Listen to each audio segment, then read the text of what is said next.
Hi everyone! So today we'll be looking at some key themes and quotes from different characters in An Inspector Calls. Okay, let's get started. The themes we will cover in today's video include social responsibility, gender, capitalism versus socialism, exploitation, guilt, and wealth and materialism. So first let's take a look at the theme of social responsibility.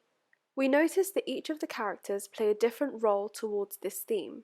Remember, the inspector is Priestley's mouthpiece, so let's take a look at what he particularly has to say about social responsibility throughout the play.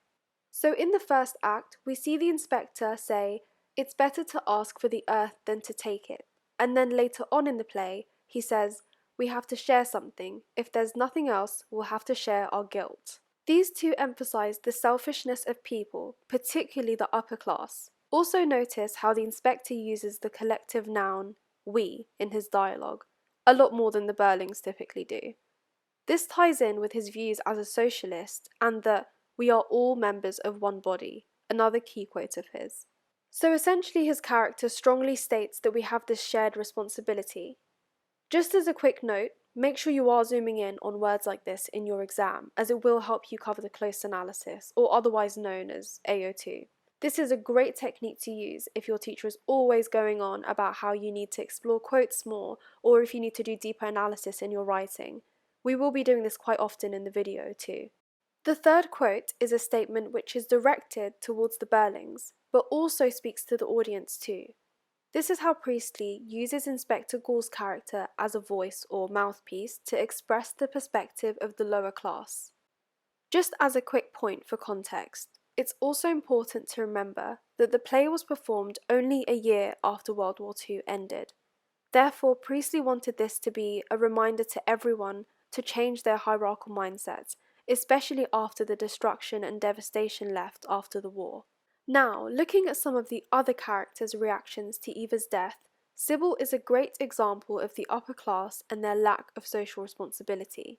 We know Mrs. Burling rejected Eva at the charity committee. This quote portrays her prejudice and lack of empathy. Furthermore, Mrs. Burling referring to Eva as she tells the audience that she refuses to acknowledge her as an individual and still thinks of her as just another insignificant member of the lower class. Gerald is also a character who initially tries to dissociate himself from Eva's death. In this quote, the use of the personal pronoun I shows the audience his character is selfish at this point in time, and immediately doesn't even take the social responsibility of caring that someone has taken their own life. Sheila's quote conveys a turning point. After witnessing her father completely disregard Eva's suicide, despite each of the Burlings heavily impacting the events that led up to it. In this quote, Sheila acknowledges that these girls are people and humanizes the lower class, shifting the tone of the scene. It's important to note the generational difference in attitudes towards the lower class. We later begin to see that Eric and Sheila's ideas and attitudes evolve as they begin to feel more sympathy for Eva, whereas Mr. and Mrs. Burling stay constant in their prejudice. Now let's move on to the next theme, gender. Many themes come into gender, for example, ideas of feminism, masculinity, and sexism. In the first quote, Mr. Burling's statement clearly portrays a very misogynistic and selfish way of thinking.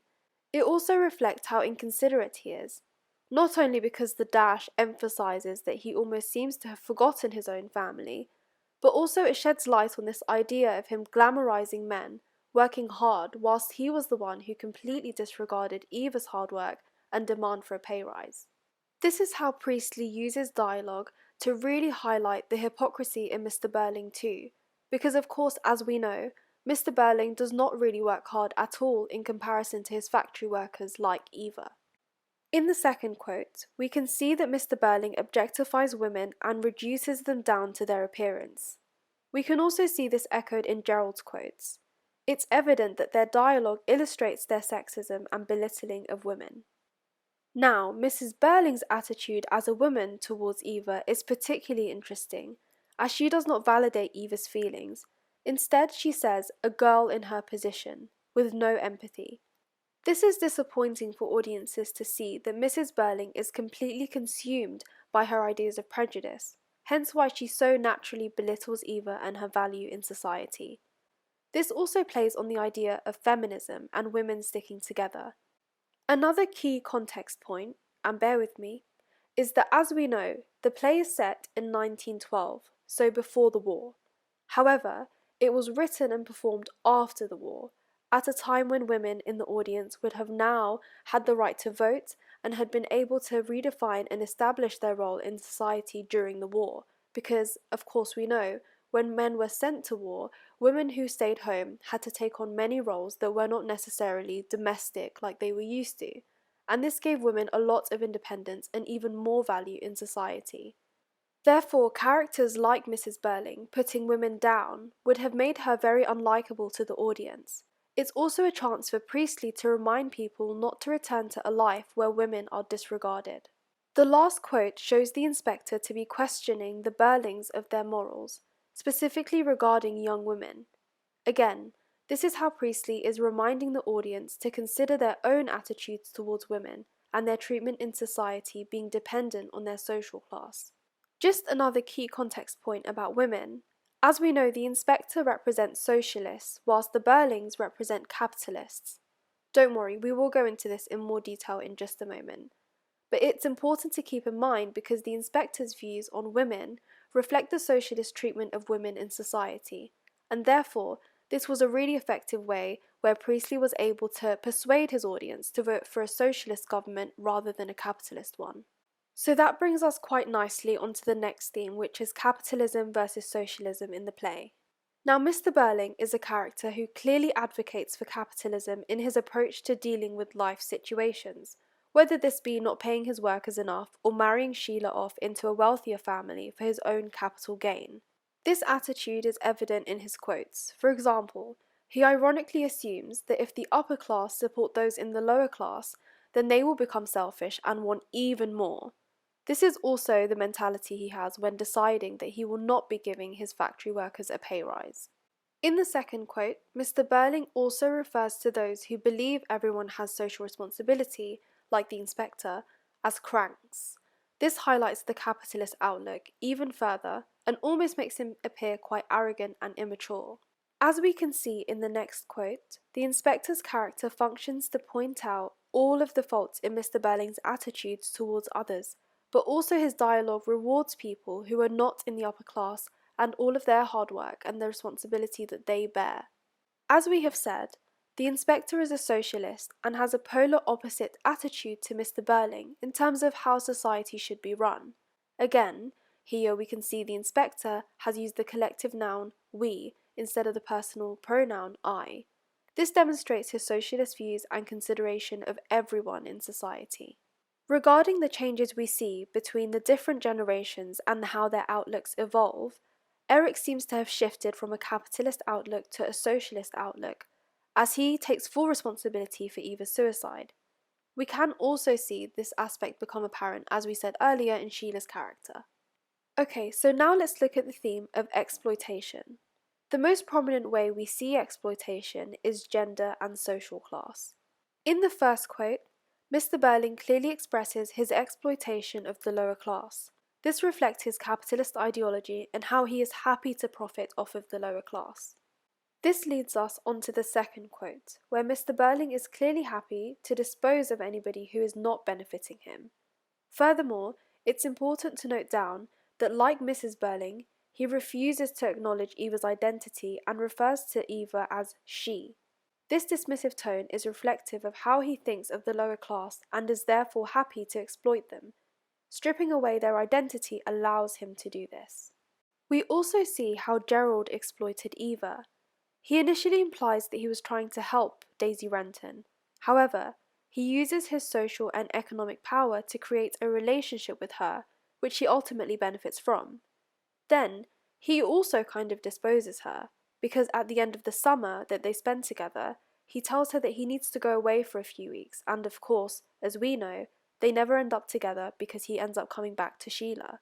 Lastly, Eric is also shown to exploit Eva at a time when she is powerless and desperate. Therefore, we can see the pattern of gender and social exploitation. There are other examples you can find of this throughout the play.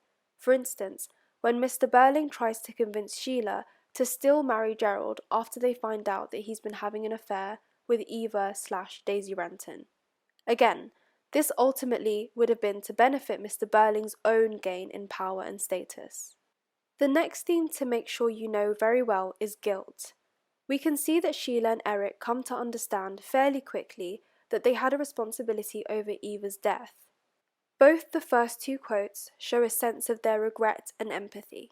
This contrasts Mrs. Burling, who refuses to accept any blame or responsibility for the events which led up to Eva's death. This clearly conveys the generational difference in outlooks regarding social responsibility and the feeling of guilt. Now, if being asked an exam question on the theme of guilt, remember to consider any character that has a lack of guilt as well, and what this means for the wider meaning of the plot.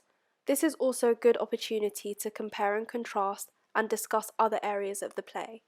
Lastly, we can see how the inspector's character reinforces Priestley's ideas about society. The inspector making it clear that they are all to blame whether they accept it or not reveals the harsh truth of the upper class neglecting their responsibility towards the lower class. This highlights the guilt that they should feel. Okay, so now onto the final theme we will be looking at in this video, which is wealth and materialism in the play. As we mentioned earlier, Mr. Burling views Sheila and Gerald's engagement as an arrangement which he could financially benefit from. Therefore, this reflects that he selfishly prioritizes his materialism over everything else, including family. Mrs. Burling's quote reflects her extreme prejudice when she assumes that anyone from the lower class, like Eva, should eagerly accept any money. This almost makes the lower class seem immoral, which is ironic when we look at Mr. Burling's actions and what he is willing to do to gain more profit. Lastly, we can see that whilst Gerald financially provided for Eva/Daisy Renton, he assumed a certain control over her. The idea that he allowed her a certain amount of financial freedom has connotations of permission, which indicate that he connects money and power over people together. So that's all the key themes and quotes we will look at today. Hopefully this video also helped you get a better understanding of each character and the play as a whole. There are many more key quotes, so make sure to comment any you like to use in your exams below. As always, thanks so much for watching, and I really hope this video was helpful. Please don't forget to like and subscribe for more revision tips, and I'll see you in my next video.